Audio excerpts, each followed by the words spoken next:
Bueno, en esta clase lo que vamos a trabajar es con sistema endocrino y dejé algunos conceptos importantes para poder ir desglosando todo esto. Lo primero que vamos a hablar es sobre el tema de la regulación y esto tiene que ver con una palabra que está en inglés que es feedback. Feedback, traducida al castellano, es retroalimentación.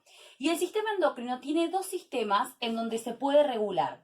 Uno es el feedback o retroalimentación positiva y otro es el feedback o retroalimentación negativa. ¿Cómo se llevan a cabo estos? Bueno, en el caso de que sea una retroalimentación positiva, lo que ocurre es que se estimula la glándula para que continúe generando hormonas.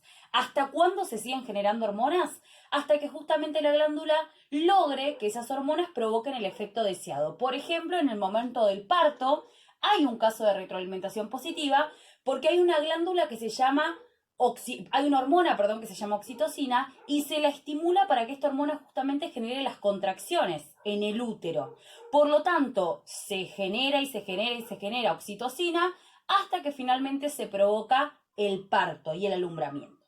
Pero hay un caso en donde tenemos retroalimentación negativa. ¿Cuándo ocurre esto? Cuando se genera hormonas, hay una glándula que genera hormonas, pero cuando estas hormonas alcanzan una cantidad o una concentración óptima y producieron su efecto, se empieza a generar en la glándula el efecto inverso. Se la empieza a inhibir, se dice. En lugar de estimularla para que continúe generando más hormonas, se la inhibe para que deje de generar hormonas. Por lo tanto, este es un caso de retroalimentación o feedback negativo. Cuando la concentración ya es óptima de hormonas, se corta con su secreción, con su liberación. Pero como dije en el caso de retroalimentación positiva, la liberación de hormonas continúa hasta que se logra un efecto.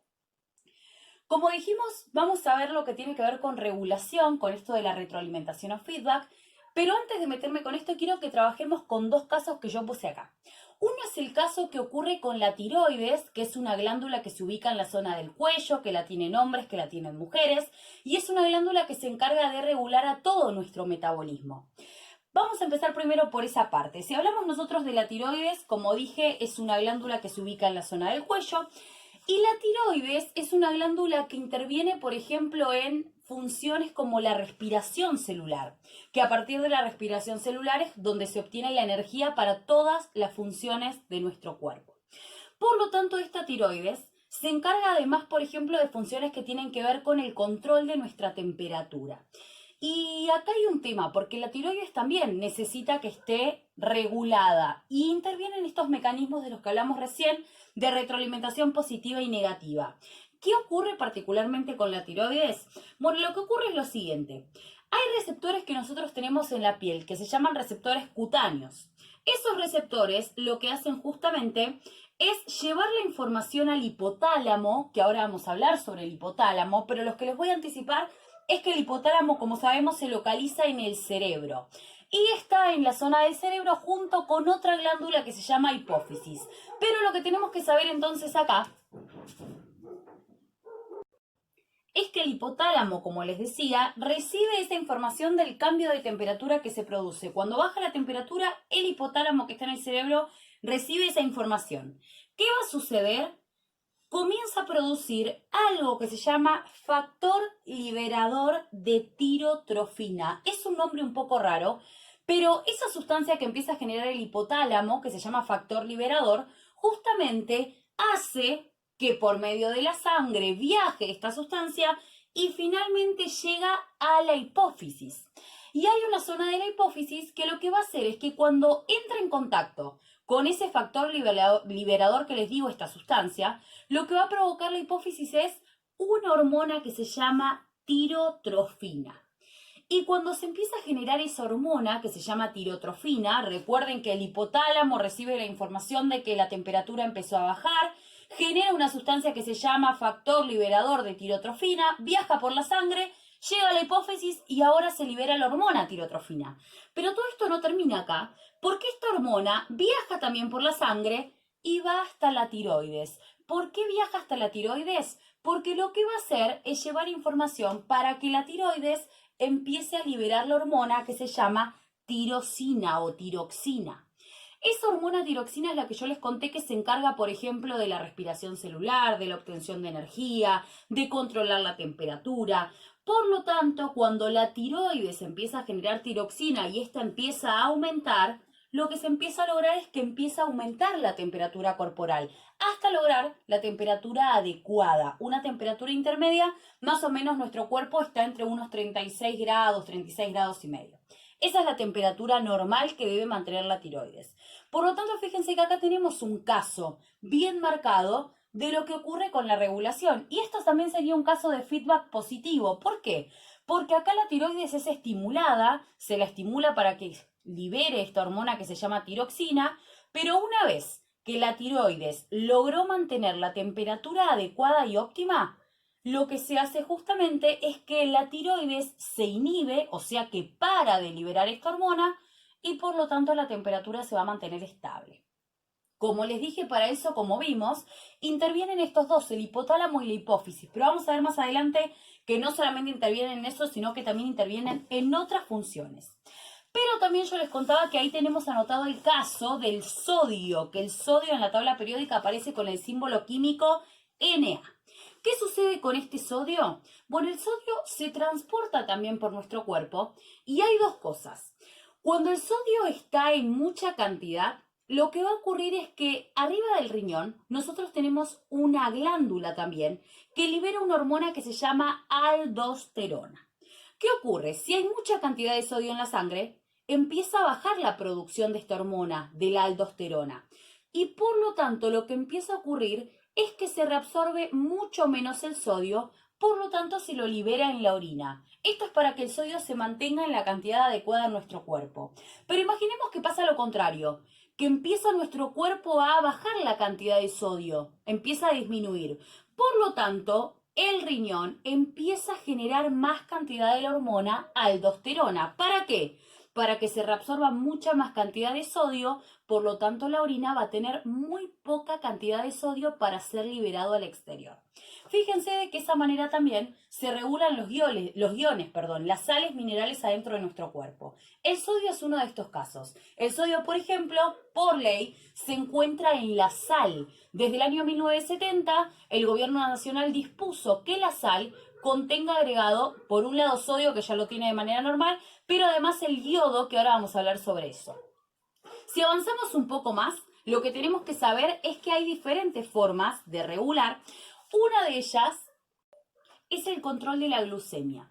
La glucemia en realidad es el control o la regulación de la glucosa, que la glucosa es un azúcar que obtenemos nosotros de los alimentos y esa glucosa es la que participa en diferentes procesos, como por ejemplo el de respiración, en donde se obtiene la energía para todas las funciones corporales.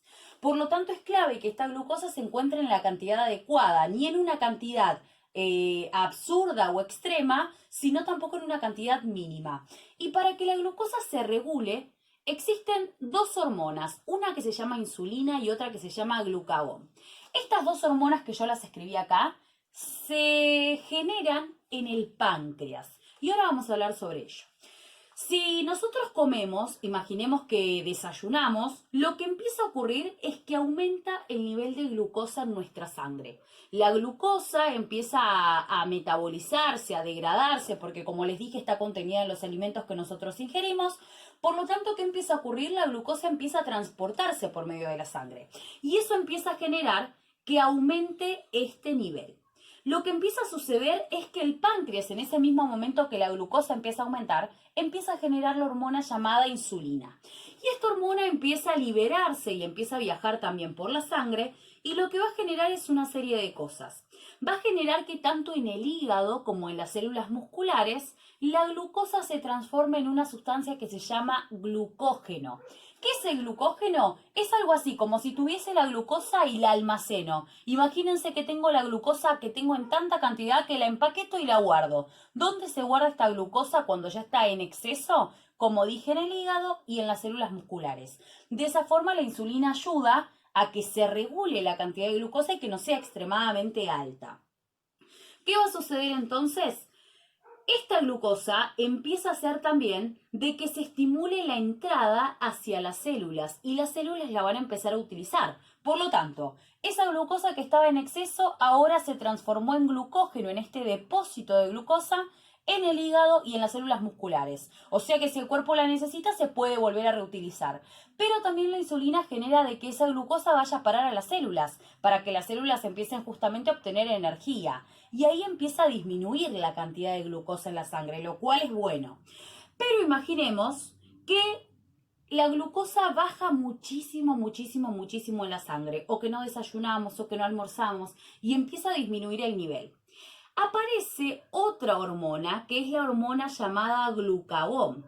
El glucagón, perdón, lo que hace es aumentar el nivel de glucosa en la sangre. ¿Cómo lo hace? Viaja hasta, por ejemplo, el hígado y también hacia las células musculares, y ese glucógeno, que se acuerdan que yo les dije que era la forma en la que se almacena o se guarda esta glucosa, se degrada. Se va a transformar y en lugar de ser glucógeno se transforma en glucosa, que ahora sale del hígado, sale de las células musculares y empieza a ir por toda la sangre. Por lo tanto, lo que va a ocurrir es que el nivel de glucosa en la sangre comienza a aumentar. Es decir, que lo que acabamos nosotros entonces de escuchar es la explicación de cómo se hace para mantener estable a la glucosa dentro de nuestro organismo. Recordemos que para eso interviene la insulina, que es una hormona que lo que hace es disminuir la cantidad de glucosa en la sangre, pero por el contrario el glucagón lo que hace es aumentar la cantidad de glucosa en la sangre. Y recordamos también que ambas hormonas son generadas por el páncreas. El páncreas, que es una glándula mixta, porque si bien genera hormonas, también genera jugo pancreático que participa con el sistema digestivo. Si tenemos que hablar de esto de la glucemia, también tenemos que saber que está muy relacionada la glucemia con una enfermedad llamada diabetes, diabetes mellitus, y existen diferentes tipos. Está la tipo 1, la tipo 2. La tipo 1 es la que es más, podríamos decir, más compleja, porque es en la que las personas en muchos casos deben inyectarse insulina.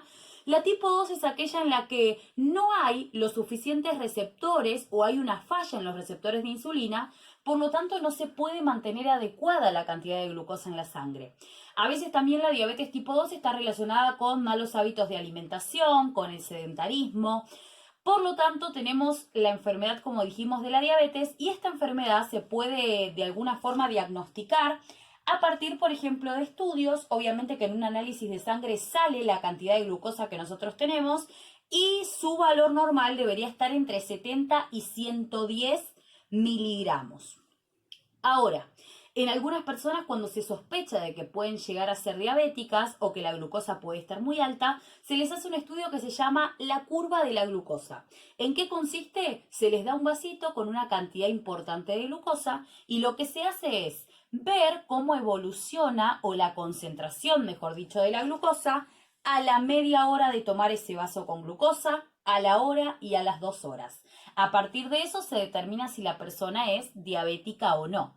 También existe la diabetes gestacional, que es la diabetes que pueden experimentar las mujeres cuando están embarazadas y que una vez que termina el tiempo de gestación, generalmente ya no tienen más esta afección.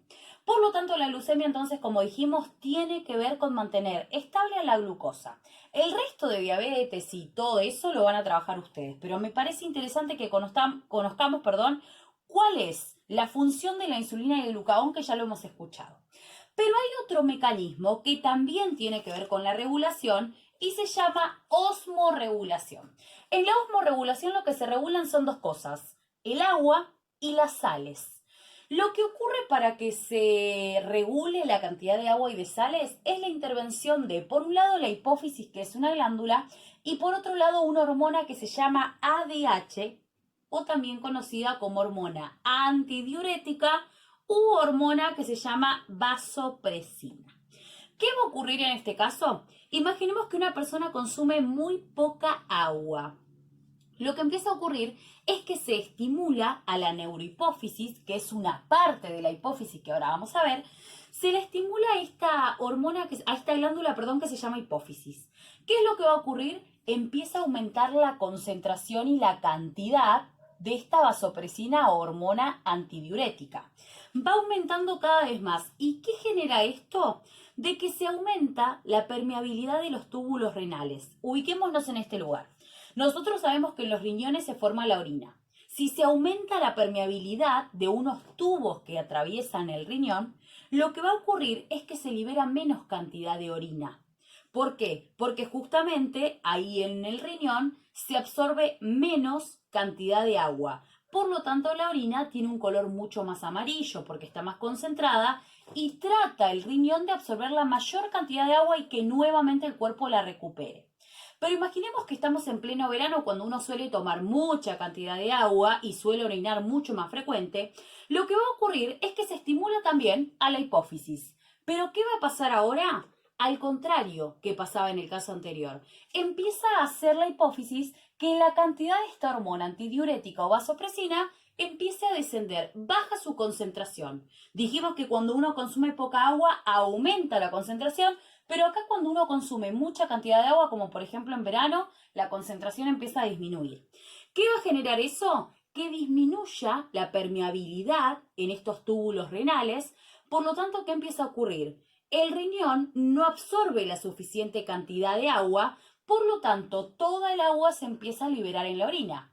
Por eso, en el caso, por ejemplo, del verano, cuando uno orina de manera mucho más frecuente, la cantidad de agua que se libera es mucho más alta y por eso vamos a notar que la orina tiene un color mucho más claro y tenue. ¿Por qué? Porque ya no están tan concentradas las sales y los minerales como pasa cuando la orina justamente contiene poca cantidad de agua. Por ejemplo, vieron que en las primeras horas de la mañana, cuando uno va al baño, la primera orina de la mañana tiene un color mucho más intenso. Eso es porque está mucho más concentrada. Por lo tanto, osmorregulación interviene esta hormona que dijimos que se llama antidiurética o vasopresina, pero además interviene la glándula que se llama hipófisis.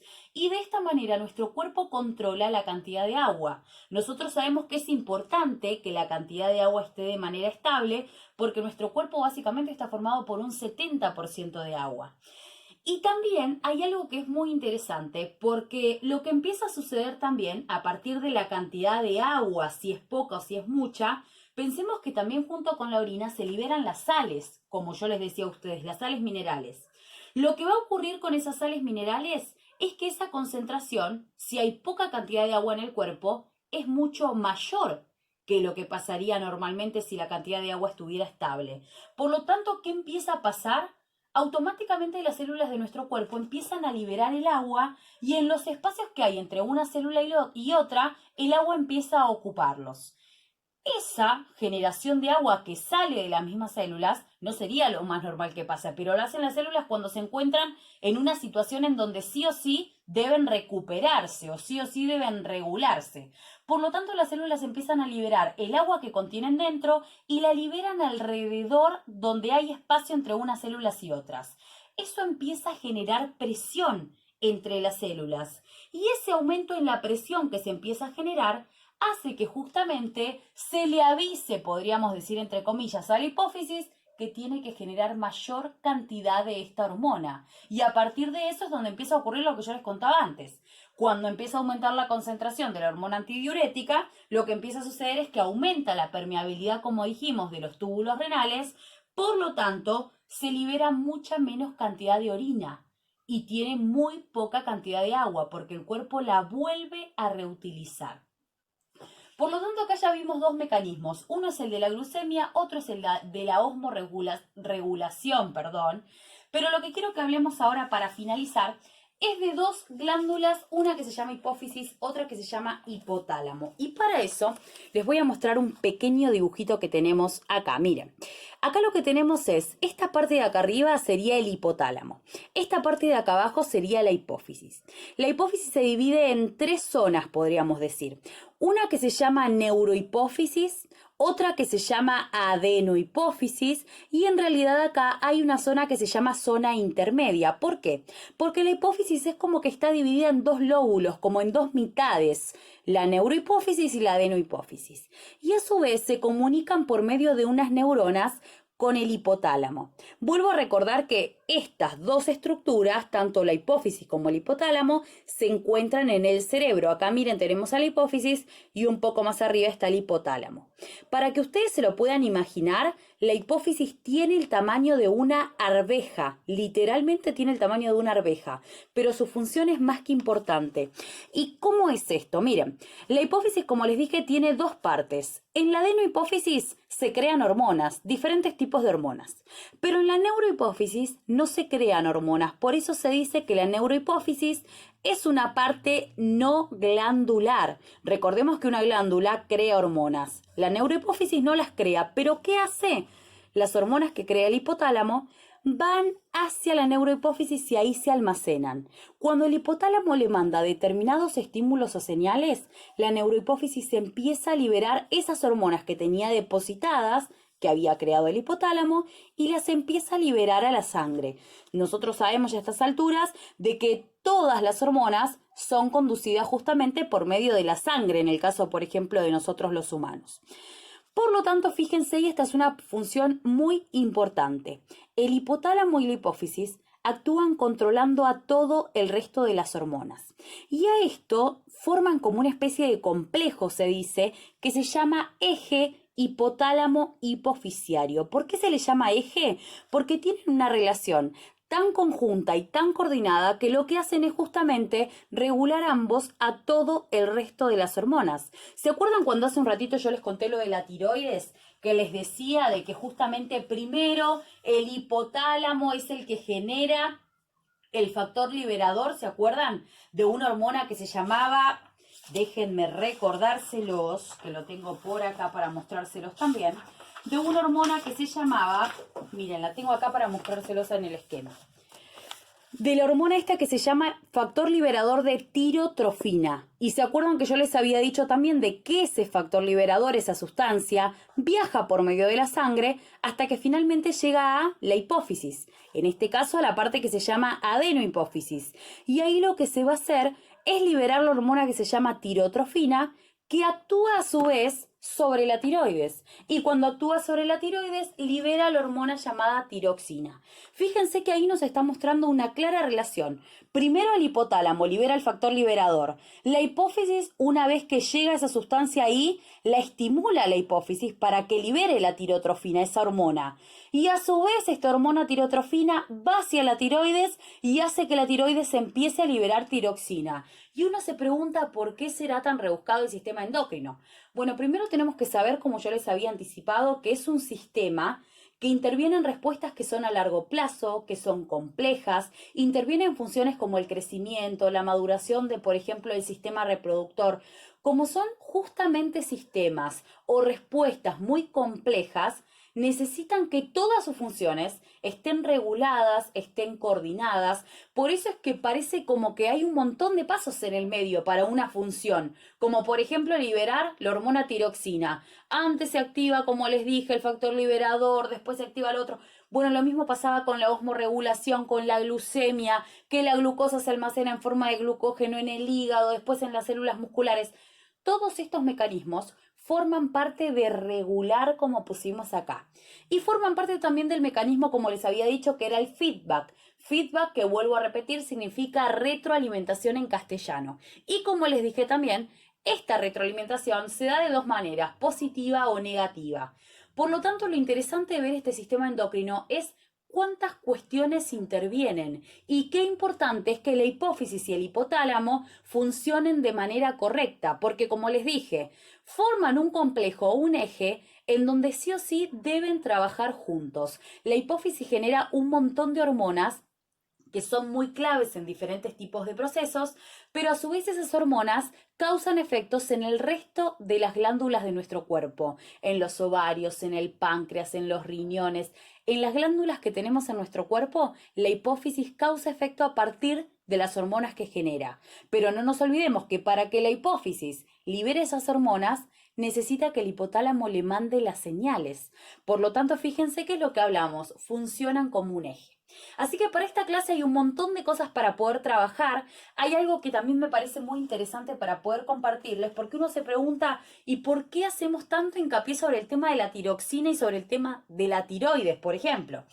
En realidad, si no se controla bien la producción de esta tiroxina, de la hormona que genera la tiroides, como les dije, se pueden generar diferentes cosas. Si esto, por ejemplo, ocurre durante el desarrollo del feto o en la infancia, se puede provocar algo que se llama hipotiroidismo congénito o que se llama también cretinismo. En estos casos lo que puede llegar a ocurrir es, por ejemplo, un retraso mental o un retraso madurativo o también en el crecimiento. Inclusive se pueden provocar patologías como la sordomudez y también el estrabismo. Pero también en otros casos lo que puede llegar a pasar es que una persona, por ejemplo, imaginemos una persona ya adolescente o adulta, si la cantidad de tiroxina que genera su cuerpo no está controlada o estable, puede provocar mucho cansancio, agotamiento muscular, pero también le va a pasar a esta persona de que le va a costar conciliar el sueño porque hay como una sobreexcitación del sistema nervioso y todo esto tiene que ver con esta hormona que es la tiroxina. Otra de las cosas que puede suceder es el hipotiroidismo. Generalmente cuando un bebé nace se le extrae una muestra de sangre del talón. ¿Eso para qué es? Eso permite ver justamente si hay un déficit de yodo. En el caso de que haya un déficit de yodo, lo que puede generar eso justamente es que disminuya la producción de tiroxina. Y como dijimos, la tiroxina es clave para regular la temperatura del cuerpo, para la respiración celular. Por eso era lo que yo les contaba hace un ratito. Para evitar esta deficiencia de yodo, lo que se hizo a partir del año 1970 es que la sal de mesa, y si quieren después búsquenlo en casa, todas las sales de mesa contienen yodo por ley. De esa manera se aseguran de que al menos el hipotiroidismo esté un poco más controlado que si no estuviera esta ley. Por lo tanto, para esta clase hay un montón de cosas para trabajar. Como siempre, les voy a dejar las páginas del libro, les voy a dejar también para que comparen con otro de los libros de la misma editorial, así ustedes pueden ver este tema. Es un tema que tiene muchos conceptos, es un tema que tiene un montón de cosas para después poder rever, poder releerlas, porque como vimos aparecen nuevos procesos, nuevo vocabulario y es importante que podamos ir entendiendo y comprendiéndolo. Así que les dejo todo esto para esta clase, actividad que va a durar 15 días. Les mando un abrazo grande y nos vemos en la próxima.